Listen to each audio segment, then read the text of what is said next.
Hello everyone, आप सब कैसे हैं। मैं उम्मीद करता हूं कि बहुत अच्छे होंगे और अपनी पढ़ाई को बहुत अच्छे से कर रहे होंगे।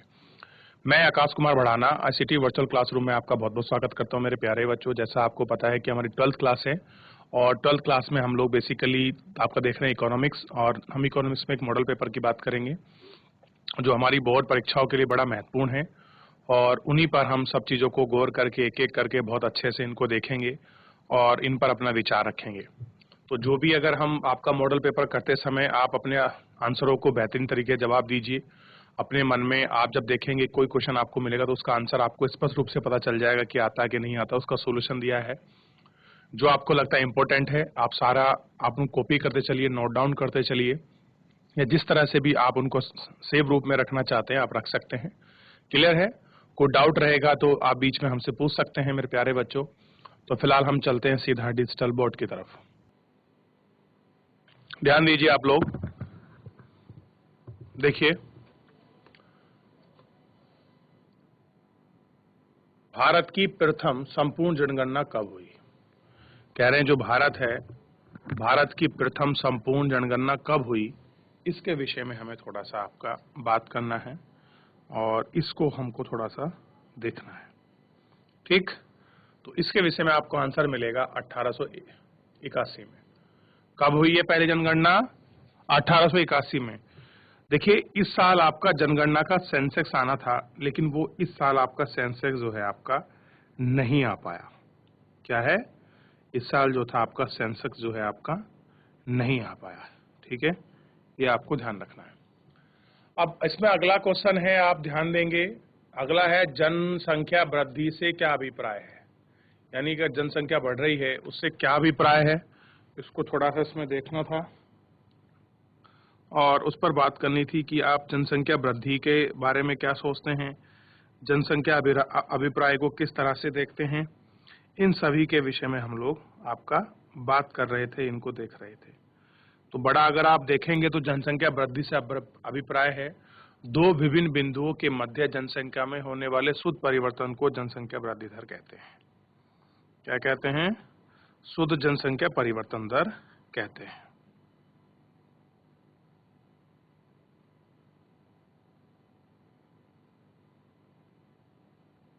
देख लिया?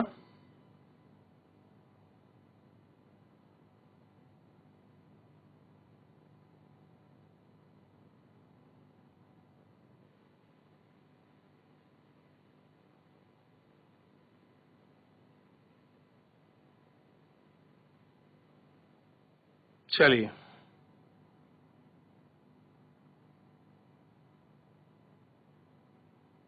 आगे बढ़े।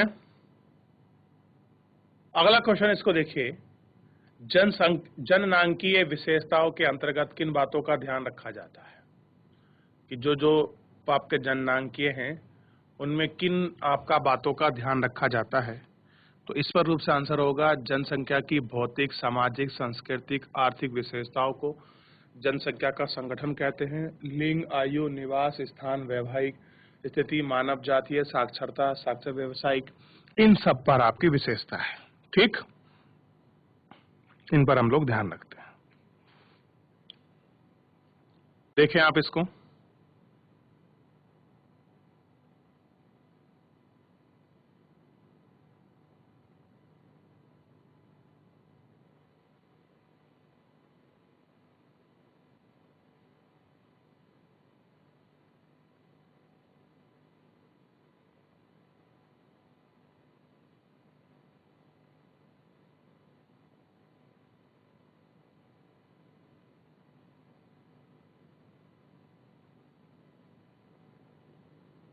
देख लिया?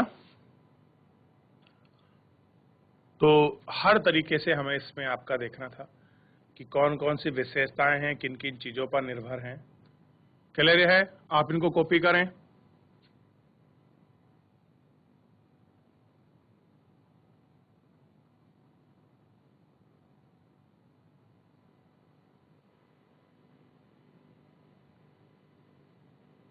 देख लिया?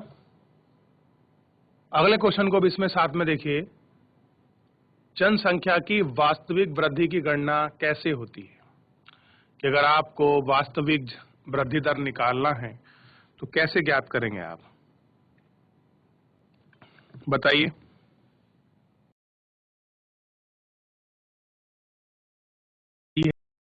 जन्म, मृत्यु दर प्लस उत्प्रवास माइनस अप्रवास। उत्प्रवास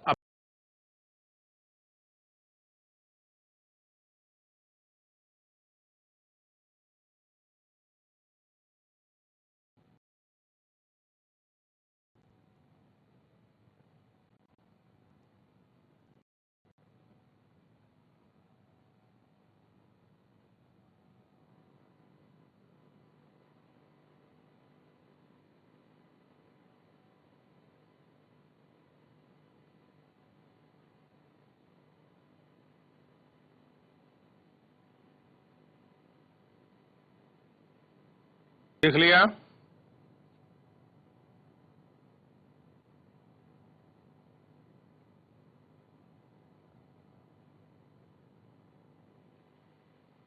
चलिए अगला क्वेश्चन देखिए, भारत में कौन से राज्य में बौद्ध सबसे ज्यादा है?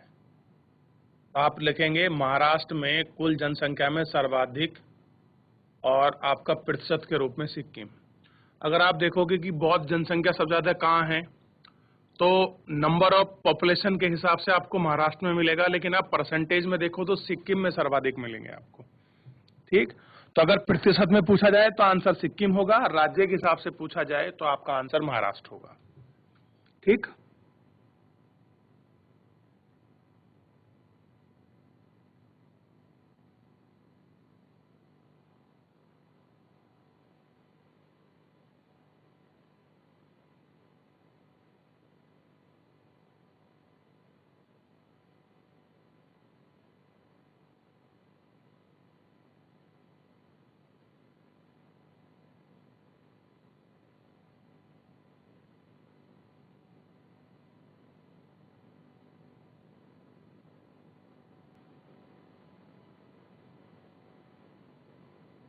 देख लिया। अगला क्वेश्चन देखिए, भारत में कौन सा भाषाई समूह विशालतम है? तो भारतीय आर्य समूह। कौन सा है? भारतीय आर्य समूह। अगर आप देखोगे चैप्टर मैंने आपको पढ़ाया है, उसमें बहुत सारी चीजों के विषय मैंने आपको बताया है, तो ये है भारतीय आर्य समूह।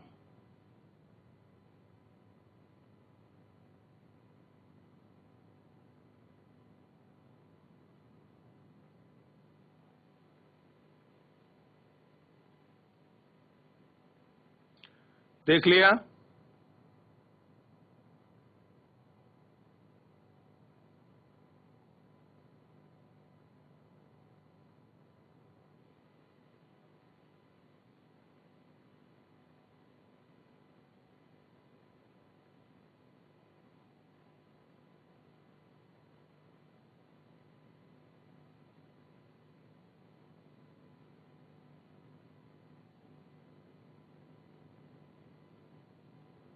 चलिए अगला क्वेश्चन देखिए, 2011 की जनगणना के अनुसार भारत की कुल कितनी जनसंख्या है? तो 121 करोड़ है 2011 के अनुसार। अब 2022 में जनगणना आनी थी, लेकिन नहीं आ पाई कोविड की वजह से, क्योंकि हो ही नहीं थी। अब 23 में इस साल डाटे जारी हो जाएंगे कि टोटल हमारी पॉपुलेशन कितनी हो गई है। तो फिलहाल अगर परीक्षा में क्वेश्चन बनता है कि 2011 की जनगणना के अनुसार भारत की जनसंख्या कितनी है, तो आप लिखेंगे 121 करोड़, या क्वेश्चन पूछते हैं भारत की वर्तमान जनसंख्या कितनी है, तो भी आंसर होगा 121 करोड़।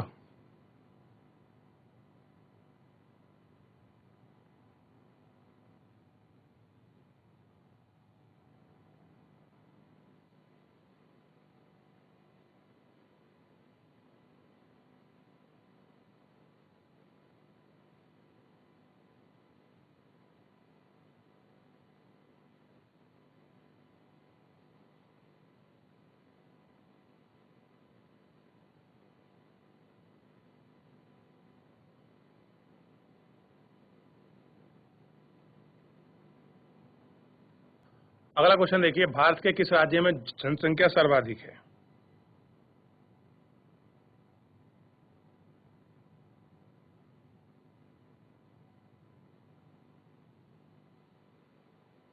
तो आंसर होगा उत्तर प्रदेश। अगर मैं आपसे क्वेश्चन पूछूं कि क्षेत्रफल की दृष्टि से भारत का सबसे बड़ा राज्य कौन सा है,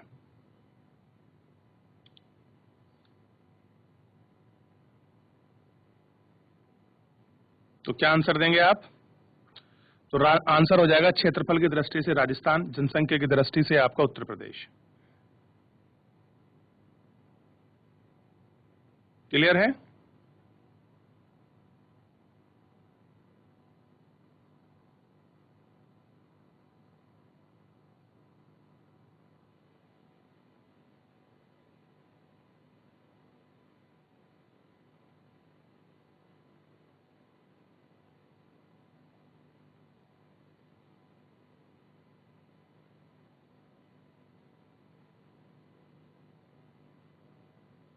आगे बढ़िए।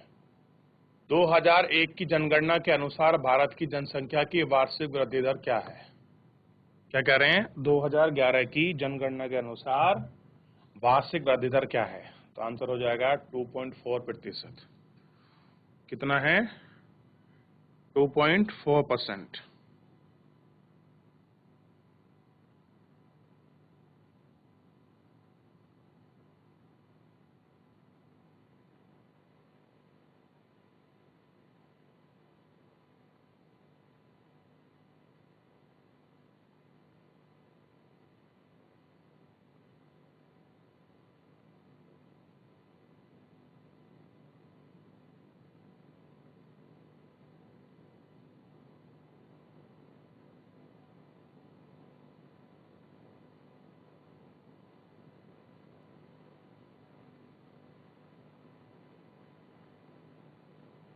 आगे बढ़ें।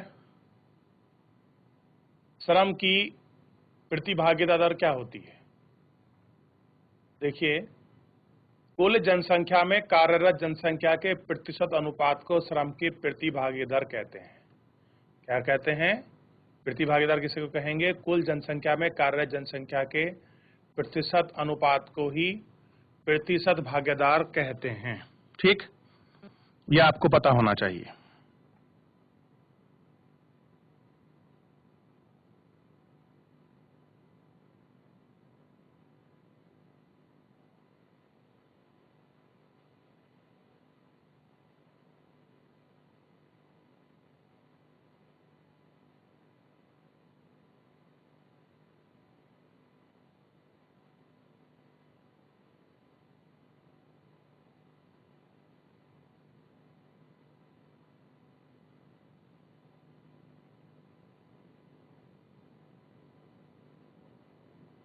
देख लिया?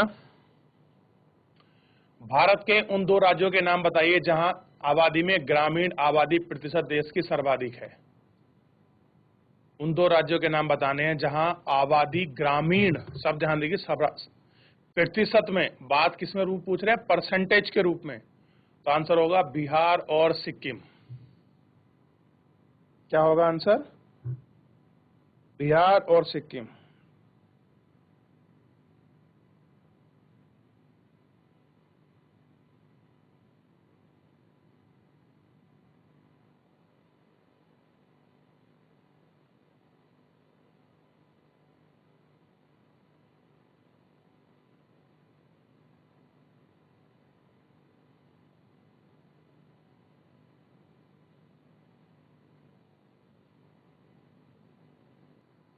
देख लिया?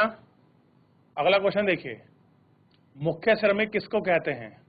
वर्ष में 183 दिन कम से कम रोजगार में लगे हुए व्यक्ति को मुख्य श्रमिक कहते हैं।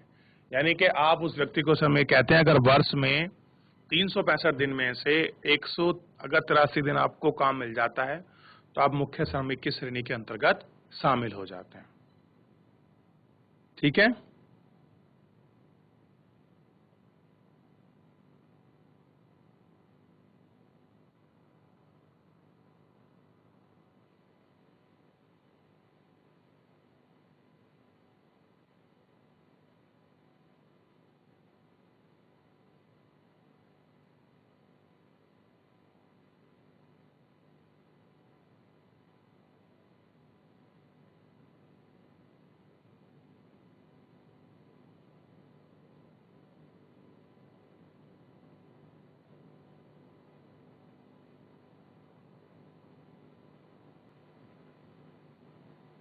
चलिए, भारत की किन जनसंख्या में अधिकांश भाग किस वर्ग में लगा हुआ है, इसको देखना है। तो भारत का 58.2% लोग कृषि कार्य से संबंधित में लगा हुआ है। यानी आज भी देखिए, भारत में सबसे ज्यादा अगर कोई रोजगार दे रहा है क्षेत्र में, तो प्रत्यक्ष अप्रत्यक्ष रूप में आज भी भारत की बहुत बड़ी जनसंख्या एग्रीकल्चर में लगी हुई है। किस में लगी हुई है? एग्रीकल्चर में। तो ये आपको देखना है कि सबसे ज्यादा जनसंख्या कहाँ लगी है? एग्रीकल्चर में। कितना परसेंट है? 58.2% है।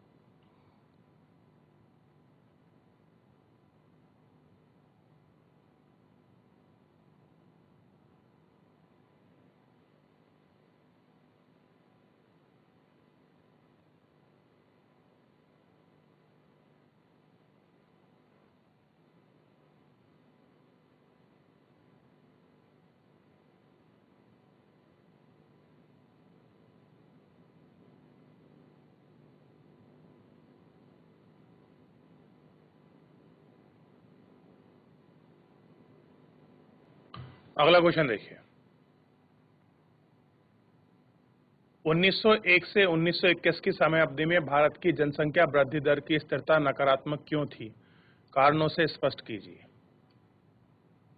कह रहे हैं कि भारत में क्या कारण रहा 1901 से 1921 यानी विगत 2 दशक यानी कि 20 साल के अंतर्गत जनसंख्या वृद्धि दर थी या तो स्थिर बनी रही या नकारात्मक थी, या तो बिल्कुल जहां जनसंख्या जितनी थी उतनी रही या बल्कि घट गई। तो क्या कारण था कि जनसंख्या घटी, जबकि उस वर्ष के बाद 1901 से और 1921 के बाद की जो संख्या हमेशा बढ़ी है, लेकिन उसके बाद क्या जनसंख्या घटी है? तो ऐसा क्यों है? तो ये हमको देखना है।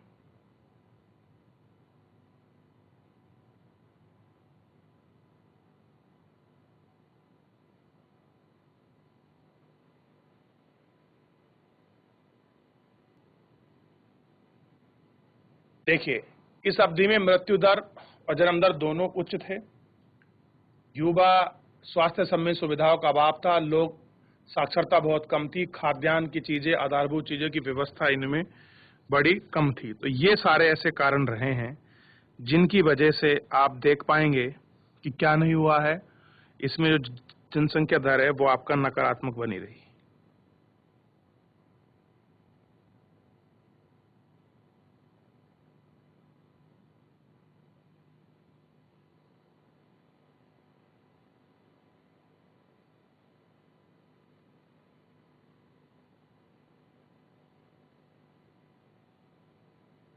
देख लिया आप लोगों ने?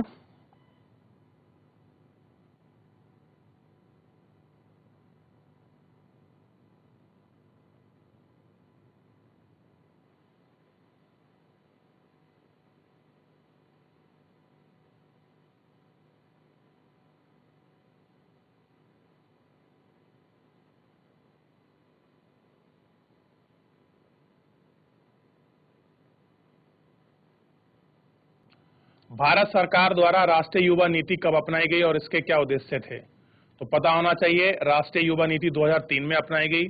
क्या था? युवाओं और किशोरों के लिए चहुमुखी विकास पर बल देना है। अगला था इसमें उनके गुणवत्ताओं को बेहतर मार्ग करना है, उनकी रचनाओं को बनाना है और देशभक्ति और उत्तरदायी नागरिकता के लिए उनको क्या करना है? गुणवान बनाना है। ऐसे गुण देखने हैं। तो ये सारी चीज थी और यही रखा गया था किसके अंतर्गत? नई पॉलिसी में। देखिए इसको कि भारत सरकार द्वारा आपका युवा राष्ट्रीय नीति कब अपनाई गई थी, क्या उद्देश्य थे, देख लीजिए, फिर आगे बढ़ेंगे।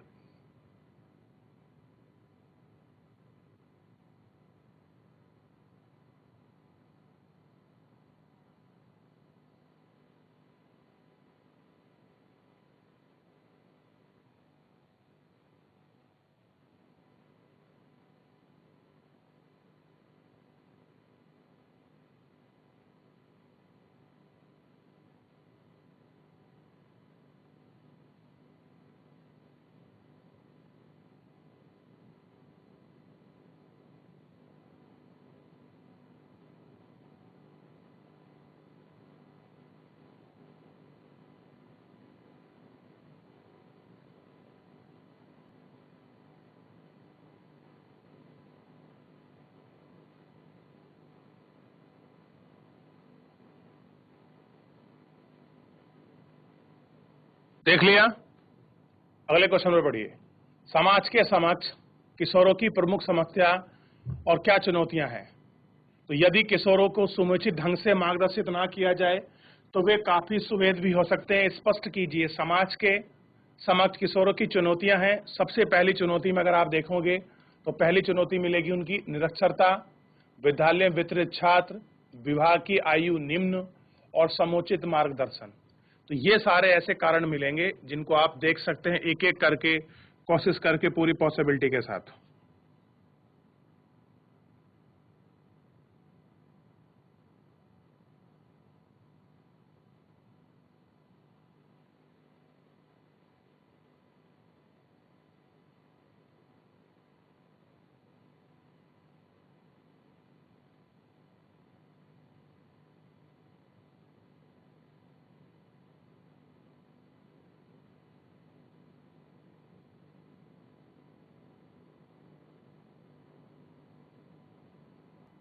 आप इनको लिखिए एक एक करके, थोड़ा सा लॉन्ग है।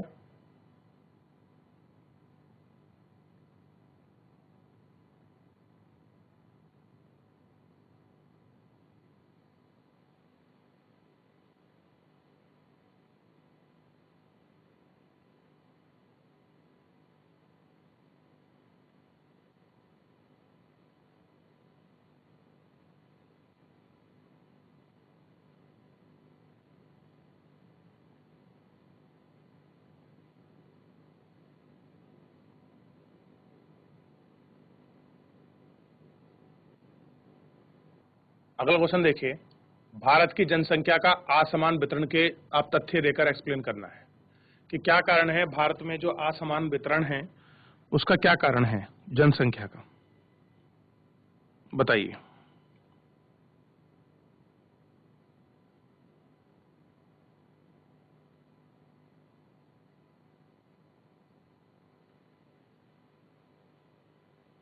तो आप पाएंगे भारत में 76% आबादी उत्तर प्रदेश, महाराष्ट्र, बिहार, वेस्ट बंगाल, आंध्र प्रदेश, तमिलनाडु, मध्य प्रदेश, राजस्थान, कर्नाटक, इन राज्यों में है।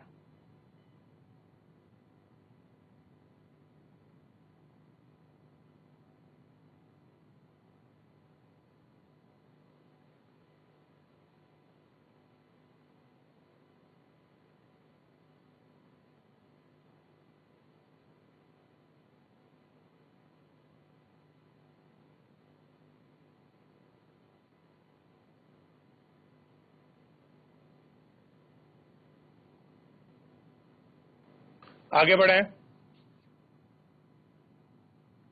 अब इसका कुछ कारण है, तो कारण को आप एक बार देख लीजिए। एक है कृषि के लिए उपयुक्त जलवायु की उच्चता, औद्योगिक विकास, समाज। ये तीन ऐसे फैक्टर हैं जो जनसंख्या के असमान वितरण को फैक्टर को बढ़ावा देते हैं।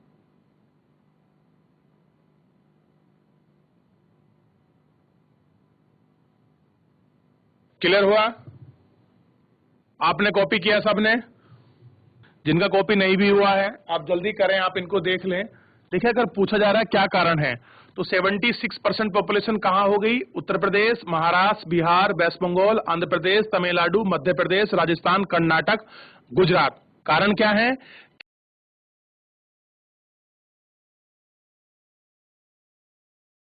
क्लियर है? चलिए ध्यान दीजिए। तो मेरे प्यारे बच्चों, ये सारी चीजें इसमें हमने देखा। इन सारे जो फैक्टर थे जनसंख्या जनगणना के, इनको सबको हमने गौर किया। फिलहाल आज के लिए इतना ही। मिलते हैं नेक्स्ट लेक्चर में। तब तक अपना ध्यान रखिए, स्वस्थ रहिए, अपनी पढ़ाई को बहुत अच्छे से करते रहिए। मुझे जुड़ने के लिए आपका बहुत बहुत धन्यवाद।